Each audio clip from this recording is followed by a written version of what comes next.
موتا خو الک ناسو د بل مسلمان عزت تناسن چې څنګه لوټ کم مال ته څنګه و یاد ساته دا د بل مسلمان عزت نه دی په حقیقت کې د خپل خور مور خپل عزت ته بربند که خو ته پوهېږي نه ایو کس مولوي صاحب لراغې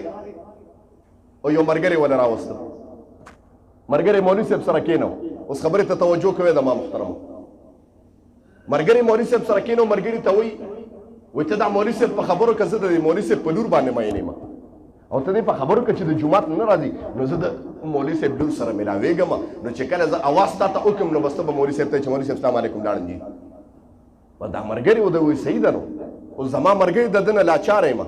داسې مرګري زما محترمو چې هغه تا بدو ته را دغه کړي ته پوه شو چې نازعیزه خبره وکړه باس ټاپو ته او کرښه ورته راښکړه چې بس کم دوست او کومه ملګرتیا ما د الله نه لرې کوي هغه ملګرتیا زما نه ده پکار کومه رشته داري او دوستي یارانه ما د رب او د پیغمبر د اطاعت او د طریقو نه لرې کوي زما هغه ورورولي او دوستانه یارانه نه ده پکار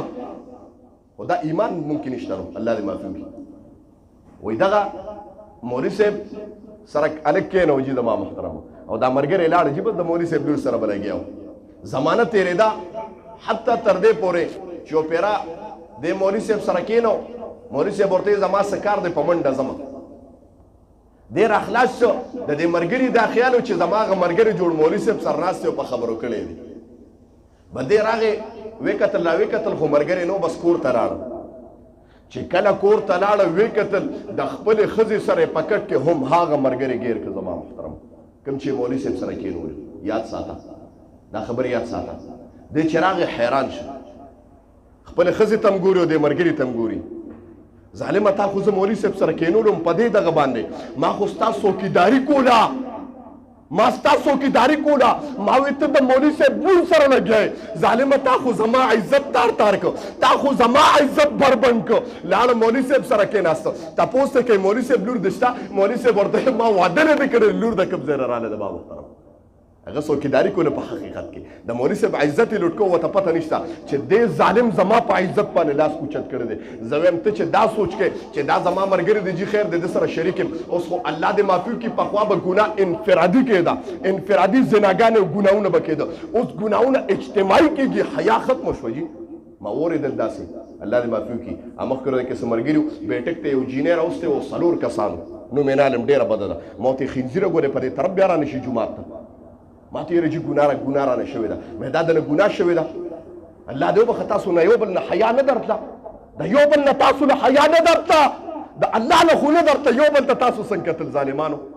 ما ته بس وایي هغه ټایم کې د انسان عقل باندې پرده شي ما وایي ها عقل باندې ستا دومره پرده شوه سهار نه خو الله دې معافي وکړي ته دلته جومات ته راځي جومات ته به طالبانو ته په بد نظر ګوري ستا مثال د حیوانانو دی ستا او پتا او حیوان کې فرق نشته زما محترمو چې نور حیوانات ورته ولاړ یو دا یو حیوان لګوي زما پتا او ځناور کې فرق نشته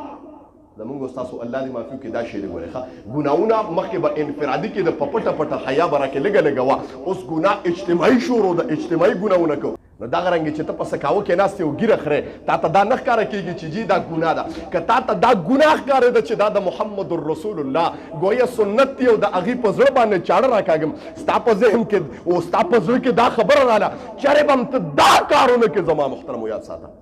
نو خبره مې دې پورې کوله د ما محترمو چې د بل مسلمان نبی اسلام مبارک فرمایي چې حق المسلم علی المسلم 5 د مسلمان په مسلمان باندې 15 حقونه دي یو خبره کوم ته حق د مسلمان نش ادا کولی نو مسلمان ته غل کېږم مسلمان ته خپې م اړامه د مسلمان عزت ته مه غل کېږه او که د مسلمان عزت او مال ته غل شوې یا د مسلمان سره دوکه وکړه دا د په حقیقت کې ځان سره دوکه وکړه